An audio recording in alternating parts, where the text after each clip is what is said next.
मुश्किलों से भाग जाना आसान होता है। मुश्किलों से भाग जाना आसान होता है। हर पहलू ज़िंदगी का इम्तिहान होता है। अरे डरने वालों को कुछ नहीं मिलता ज़िंदगी में, लेकिन लड़ने वालों के कदमों में जहान होता है, जहान होता है, जहान होता है। वेलकम दोस्तों, मैं हूं आपका दोस्त भैया Sulbana, personality enhancer and MLM coach. आज हाजिर हूं उन दोस्तों के लिए जो ज़िंदगी में मेहनत तो कर रहे हैं, लेकिन उनको पता नहीं चल रहा कि किस दिशा में मेहनत कर रहे हैं। उनको ये लग रहा है कि हमारे घर की मजबूरियां हमें रोक रही है। उनको लग रहा है कि हम फिजिकली फिट नहीं हैं, ये चीज़ हमें रोक रही है। उनको लग रहा है कि हमारे घर के हालात ऐसे हैं कि हमें रोक रहे हैं, हमें कामयाब नहीं होने दे रहे हैं। उनको यही लगता है कि मैं इंग्लिश नहीं जानता, मैं कंप्यूटर नहीं जानता, मैं बहुत कमज़ोर हूँ। ऐसी बहुत सारी चीज़ें उनके दिमाग में हैं जो उनको आगे बढ़ने से रोक रही है और कामयाब नहीं होने दे रही। जबकि उनके सपने बहुत बड़े बड़े हैं, लेकिन वो ज़िंदगी में सिर्फ और सिर्फ ईजी सी चीज़ से इन्फीरियरिटी कम्प्लेक्स लेके बैठे हुए। उनको लग रहा है कि हमारे घर के हालात ऐसे हैं कि हमें रोक रहे हैं, हमें कामयाब नहीं होने दे रहे हैं। उनको यही लगता है कि मैं इंग्लिश नहीं जानता, मैं कंप्यूटर नहीं जानता, मैं बहुत कमज़ोर हूँ। ऐसी बहुत सारी चीज़ें उनके दिमाग में हैं जो उनको आगे बढ़ने से रोक रही है और कामयाब नहीं होने दे रही। जबकि उनके सपने बहुत बड़े बड़े हैं, लेकिन वो ज़िंदगी में सिर्फ और सिर्फ ईजी सी चीज़ से इन्फीरियरिटी कम्प्लेक्स लेके बैठे हुए हैं। लेकिन मैं आपको बताना चाहता हूँ कि अगर वाकई में आप भी इस चीज़ से जूझ रहे हो तो ये वीडियो आपके लिए है। इसको अंत तक ज़रूर देखना मेरे दोस्त। मैं वादा नहीं दावा करता हूँ कि अगर आपने इस वीडियो को एंड तक देख लिया और लास्ट में मैं ज़बरदस्त टिप्स भी देने वाला हूँ, तो मैं वादा करता हूँ आपके साथ कि आपकी ज़िंदगी में आप दोबारा कभी भी ये बहाना नहीं बनाओगे कि मेरे घर के हालात अच्छे नहीं है, ये चीज़ मेरे रास्ते की रुकावट थी। क्योंकि असल में ये चीज़ें, चाहे घर के हालात हो, चाहे घर की गरीबी हो, चाहे आप फिजिकली फिट ना हो, चाहे आप पढ़े लिखे हो, चाहे अनपढ़ हो, चाहे गांव के हो, चाहे शहर के हो, ये चीज़ें आपकी कामयाबी का रास्ते की रुकावट कभी भी नहीं बन सकती। आपके रास्ते की रुकावट क्या चीज़ें बनती है? वो है आपका lack of confidence, lack of willpower, lack of जुनून, lack of passion, lack of determination. यही वो चीज़ें हैं असल में जो आपको आगे नहीं बढ़ने देती। और आज मैं आपके साथ कुछ ऐसी पर्सनैलिटीज़ के बारे में बातचीत करना चाहूँगा जिनके घर के हालात भी अच्छे नहीं थे, जिनकी पर्सनैलिटी भी अच्छी नहीं थी, जो पढ़े लिखे भी नहीं थे, लेकिन फिर भी उन्होंने ज़िंदगी में बहुत बड़े बड़े मुकाम हासिल किए। जी हाँ मेरे दोस्त, सबसे पहली चीज़, सबसे पहला व्यक्ति जिसकी मैं बात करना चाहता हूँ, जो आप स्क्रीन पे देख रहे हो, आप अच्छी तरह से पहचानते हो इस पर्सन को।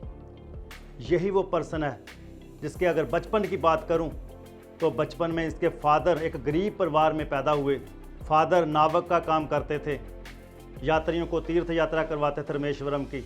लेकिन उसके बाद जैसे जैसे बड़े हुए, पढ़ने में बहुत होशियार थे, सादा जीवन व्यतीत करते थे, लेकिन ज़िंदगी में बहुत कुछ करना चाहते थे। लेकिन रुकावट आ रही थी गरीबी की। तो अपनी पढ़ाई को कंटिन्यू करने के लिए ऐसा भी समय आया कि सुबह पहले स्कूल जाने से पहले अखबार बेचते थे और उससे जो पैसे आते थे वो अपनी पढ़ाई के लिए खर्च करते थे। और जैसे जैसे आगे बढ़े, जैसे जैसे आगे बढ़ते गए, सपना था मन में फाइटर जेट के पायलट बनने का। उसके लिए बहुत कोशिश की, लेकिन जो भगवान को मंजूर था, क्योंकि होता तो वही जो मंजूर खुदा होता, वहाँ पर भी रिजेक्शन हुआ, क्योंकि भगवान कुछ और चाहता था उनसे। उसके बाद पीछे नहीं हटे, ठहरे नहीं, रुके नहीं, अपनी मेहनत लगातार करते रहे, अपने सपने को पाने के लिए पूरी मेहनत करते रहे।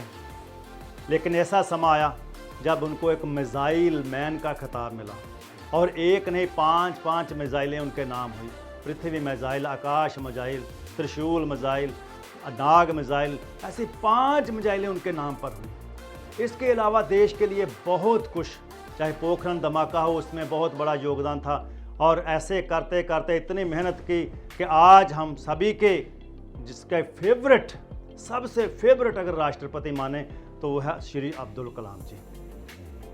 मैं यही आपको कहना चाहता हूं कि अगर वो व्यक्ति जिसके घर के भी हालात इतने अच्छे नहीं थे, जो दिखने में इतना अच्छा नहीं था, जो कमज़ोर था, हर तरफ से कमज़ोर था, लेकिन फिर भी अगर वो कर सकता है तो तू क्यों नहीं कर सकता? तुम क्यों नहीं कर सकते? तुम भी कर सकते हो। अगर वो कर सकता है तो तुम भी कर सकते हो। ये दूसरी तस्वीर जो आप देख रहे हो, ये आपके यूथ आइकन, जिनको हम खान सर के नाम पे बुलाते हैं, ये भी वो व्यक्ति है जो एक गरीब परिवार में पैदा हुआ। एक गरीब परिवार का बेटा जो कभी मेहनत इतनी करता था लेकिन बहुत, फिर भी कोई गुजारा नहीं होता था। फादर की इनकम इतनी नहीं थी, अनस्टेबल जॉब थी, बड़ी मुश्किल से गुजारा करता था। लेकिन पढ़ने में भी बात करें तो पढ़ने में भी ज़्यादा होशियार नहीं था। और शुरू के बचपन के दिनों में इतना भी पैसा नहीं होता था कि अच्छे तरीके से किताबें कापियाँ खरीद सके। और बाहर कहीं स्कूल के बाहर, कॉलेज के बाहर जो बच्चे रद्दी फेंकते हैं, खाली कागज़ फेंकते हैं, कापियाँ फेंकते हैं, उनमें से खाली कागज़ निकाल कर अपनी माँ को देता था और माँ वो कापियों को सिलाई करती थी, उन कागज़ों को उनके ऊपर प्रैक्टिस करते थे। ज़िंदगी में आर्मी पर्सन बनना चाहता था, लेकिन जैसा मंजूर भगवान को होता है, आर्मी पर्सन फिजिकली फिटनेस होने के नाम होने की वजह से आर्मी में नहीं जा सका। लेकिन उसके बाद कई बार और कुछ और जॉब्स के लिए ट्राई किया, कुछ बिजनेस के लिए ट्राई किया, लेकिन हमेशा हर बार एक चीज़ उसके रास्ते की रुकावट बन रही थी, वो थी उसकी गरीबी। पैसा कम होने की वजह से वो किसी भी चीज़ में कामयाब नहीं हो पा रहा था। लेकिन एक दिन यही चीज़ जो उसकी कमजोरी थी वही उसका सपना बनी कि मैं भी, मेरे जैसे एक नहीं, पता नहीं लाखों बच्चे ऐसे होंगे, करोड़ों बच्चे ऐसे होंगे जिनके पास टैलेंट बहुत है, जो ज़िंदगी में बहुत कुछ करना चाहते हैं, लेकिन उनकी गरीबी उनके आगे आ रही है। वो सीखना बहुत कुछ चाहते हैं, IAS करना चाहते हैं, ये करना चाहते हैं, वो करना चाहते हैं, लेकिन उनके आगे उनकी गरीबी आ रही है। तो मन में यही ठान लिया कि आज के बाद मैं एक ऐसा प्लेटफार्म तैयार करूंगा, एक ऐसा प्लेटफार्म तैयार करूंगा कि हर गरीब बच्चा जिसके पास टैलेंट है, जो ज़िंदगी में कुछ करना चाहता है, पैसे की वजह से वो पीछे ना हट सके। तो उसके लिए कोशिश की, एक बच्चे से कोचिंग क्लासेस शुरू की, लेकिन मेहनत करते कि बहुत सारी प्रॉब्लम्स आई रास्ते में। ऐसा भी हुआ कि जब थोड़ा सा काम चलने लगा, अच्छा चलने लगा, तो जो साथ वाले थे, जो पड़ोसी थे, दुश्मन थे, उन्होंने इनके कोचिंग सेंटर में बम भी फेंके, इनको जान से मारने की धमकियां भी दी। लेकिन अटूट विश्वास था अपने ऊपर, अटूट विश्वास था, दृढ़ निश्चय था, लगे रहे और आज 42 लाख लोग इनके कोचिंग सेंटर में एजुकेशन ले रहे हैं, सिर्फ नॉमिनल फीसेस के ऊपर। उसके बाद यूट्यूब चैनल शुरुआत की, और उसके लिए जब शुरुआत की तब भी पैसा नहीं होता था, कोई सेटअप नहीं था, कोई कुछ नहीं था, सिर्फ और सिर्फ बांस गाड़ते थे, बांस के ऊपर लाइट लगाते थे और वहीं से वीडियो लोड करते थे। लेकिन 1 से 2, 2 से 4 करते करते आज अगर बात करें तो उनके टोटल जो यूट्यूब के सब्सक्राइबर हैं 1,70,00,000 हैं। मैं यही कहना चाहता हूं कि अगर वो व्यक्ति जो गरीब था, जिसके पास पैसा भी नहीं था, घर के हालात इतने बुरे थे, अगर वो यहां तक पहुंच सकता है तो आप क्यों नहीं पहुंच सकते? आप भी कर सकते हो, तुम भी कर सकते हो। ये जो तीसरी तस्वीर आप देख रहे हो सामने, जिसको आप सभी जानते हो, गॉड ऑफ क्रिकेट। लेकिन अगर बचपन की बात करें तो ये भी अगर बात करें तो पढ़ने में इतना होशियार था कि 10वीं में 3 बार फेल हुआ। 10वीं में 3 बार ड्रॉप आउट। हाइट की बात करें 5 फुट 5 इंच।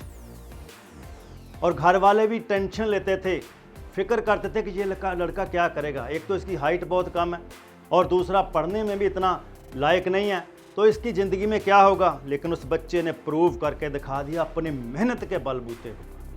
इतनी मेहनत की, सिर्फ एक ही लक्ष्य था, कोई सोशल मीडिया नहीं, कोई कुछ नहीं, सिर्फ एक ही चीज़ होती थी, मेहनत। घर से स्टेडियम, स्टेडियम से घर, घर से स्टेडियम, स्टेडियम से घर, यही मेहनत, कोई दूसरा शौक नहीं, सिर्फ और सिर्फ एक ही चीज़ के ऊपर फोकस होता था। सुबह 6 बजे अपनी प्रैक्टिस शुरू करते थे, 6 से तकरीबन 9 बजे तक प्रैक्टिस करते थे। उसके बाद आधा पौना घंटा रेस्ट होती थी, उसके बाद 5 बजे तक मैच चलता था, फिर 1 घंटा रेस्ट होती थी, उसके बाद 6 से 8 कोच के साथ मैच चलता था। इतनी प्रैक्टिस, हार गए तो भी प्रैक्टिस, जीत गए तो भी प्रैक्टिस, सारा दिन प्रैक्टिस करते रहते थे। और उसी प्रैक्टिस के बाद इतनी प्रैक्टिस की, इतनी मेहनत की, इतनी मेहनत करी कि आज एक नहीं बल्कि 5-5 खिताब उनके नाम पे हैं। चाहे वो पद्म विभूषण हो, चाहे वो पद्म, जो भी जितने थे 5-7, सारे के सारे उनके नाम हैं। और उसके सबसे बड़ा जो खिताब है गॉड ऑफ क्रिकेट, वो उनको मिला। मैं यही कहना चाहता हूँ कि अगर वो कर सकता है सारा कुछ, अगर वो सारे के सारे ये खिताब ले सकता है, चाहे वो राजीव गांधी खेल अवार्ड हो, चाहे वो पद्म विभूषण हो, चाहे वो अर्जुन अवार्ड हो, अगर वो सारे ले सकता है तो आप क्यों नहीं? तुम भी कर सकते हो। आप में कोई कमी नहीं है। अगर वो पढ़ा लिखा ना होने के बावजूद कर सकता है तो आप भी कर सकते हो। ये जो चौथी तस्वीर आपने देख रहे हो सामने, ये एक ऐसा पर्सन है जिसको सभी लोग जानते हैं। जी हाँ मेरे दोस्त, सुंदर पिचई। अगर बात करें आज इनकी, तो आज तो बहुत खुश है, लेकिन अगर इनके बचपन की बात करें तो इनका भी वही हाल था। इनका भी वही हाल था। फादर बहुत गरीब थे, लेकिन लड़का पढ़ने में बहुत होशियार था, पढ़ाई बहुत ज़्यादा करता था, सारा दिन किताबों के साथ लगा रहता था, सारा दिन किताबों में लगा रहता था। लेकिन घर वालों की मजबूरी होती थी। जब फॉरेन यूनिवर्सिटी में, अमेरिका की यूनिवर्सिटी में इनको दाखिला भी मिल गया, दाखिला तो मिल गया, स्कॉलरशिप ले लिया, सारा कुछ फ्री था, लेकिन ऐसा समय था कि अमेरिका जाने के लिए टिकट के लिए पैसे नहीं थे। और वो भी समय था जब इनके फादर ने 1 साल की तनख्वाह एडवांस में ली और इनको अमेरिका भेजा। वहाँ पर जाकर के इतनी मेहनत की, इतनी मेहनत की, इतनी मेहनत की, ऐसे रास्ते भी आए, बहुत मुश्किलें झेली। लेकिन आज अगर उनकी बात करें तो आज गूगल का CEO, लेकिन वहाँ पर भी जाकर के आराम से नहीं बैठे। आज लोग बात करते हैं कि किसी की तनख्वाह होती है $20 मिलियन है, $25 मिलियन है, लेकिन अगर इनकी बात करें तो $281 मिलियन इनकी पे है। और वहाँ पर आराम से थोड़ी बैठे, बहुत काम किया गूगल के लिए, चाहे वो गूगल मैप क्यों ना हो, चाहे गूगल सर्च इंजन क्यों ना हो, चाहे गूगल असिस्टेंट क्यों ना हो, चाहे गूगल स्कैनर क्यों ना हो, चाहे गूगल फोटो क्यों ना हो, जितने भी गूगल के प्रोग्राम जो सारे के सारे, ये सारे के सारे सुंदर पिचई के नाम पे हैं। लेकिन अगर वो एक गरीब परिवार से संबंध रखने वाला लड़का, इतना भोला वाला लड़का, अगर वो यहाँ तक पहुँच सकता है, वो कर सकता है, इंडियन का होने के बावजूद अमेरिका में जाकर के इतना बड़ा काम कर सकता है, तो आप क्यों नहीं कर सकते? आप भी कर सकते हो, तुम भी कर सकते हो। Why you can't? और लास्ट में जो पिक्चर आप देख रहे हो, इसके बाद तो शायद आपके दिमाग में कुछ रहने वाला ही नहीं है।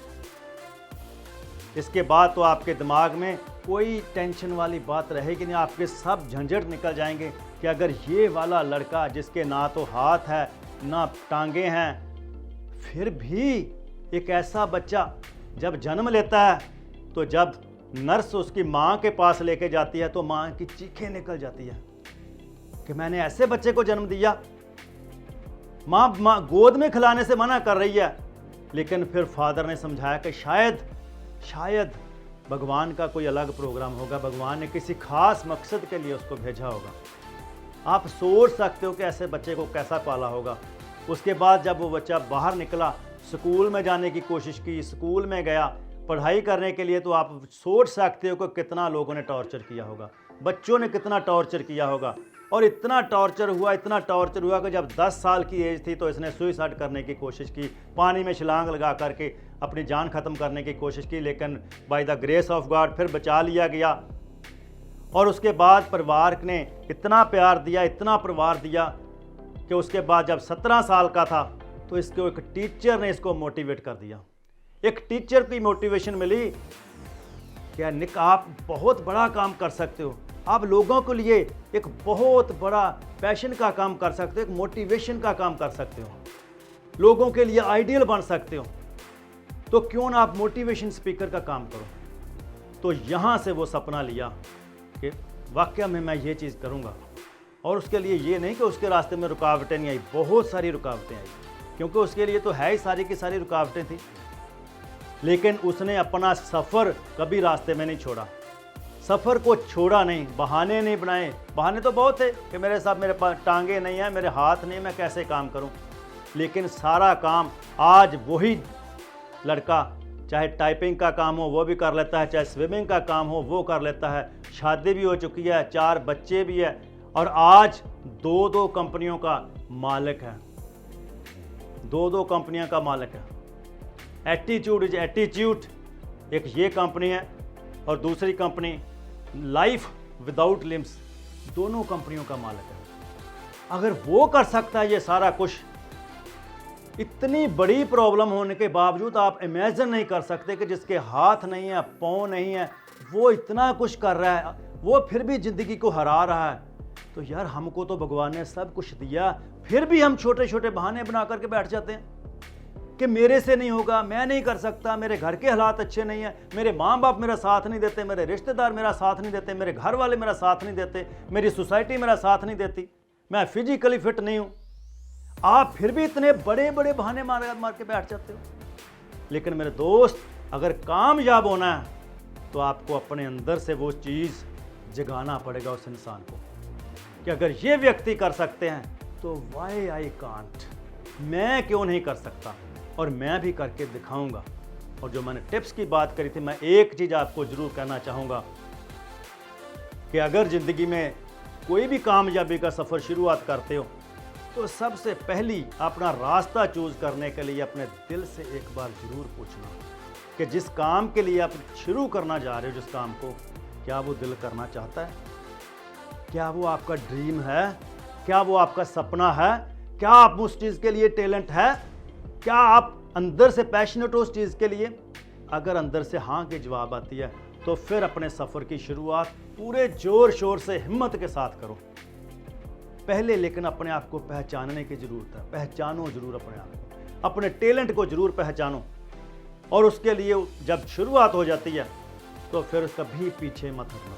पूरी सेल्फ डिटर्मिनेशन के साथ, पूरी हिम्मत के साथ, पूरी विल पावर के साथ तब तक लगे रहना। एक ही वादा अपने आप से करना, एक ही वादा अपने आप से करके रहना कि मैं तब तक लगा रहूँगा, तब तक लगा रहूँगा, तब तक लगा रहूँगा, तब तक लगा रहूँगा जब तक मैं कामयाब नहीं हो जाता, जब तक मैं कामयाब नहीं होता। Thank you very much.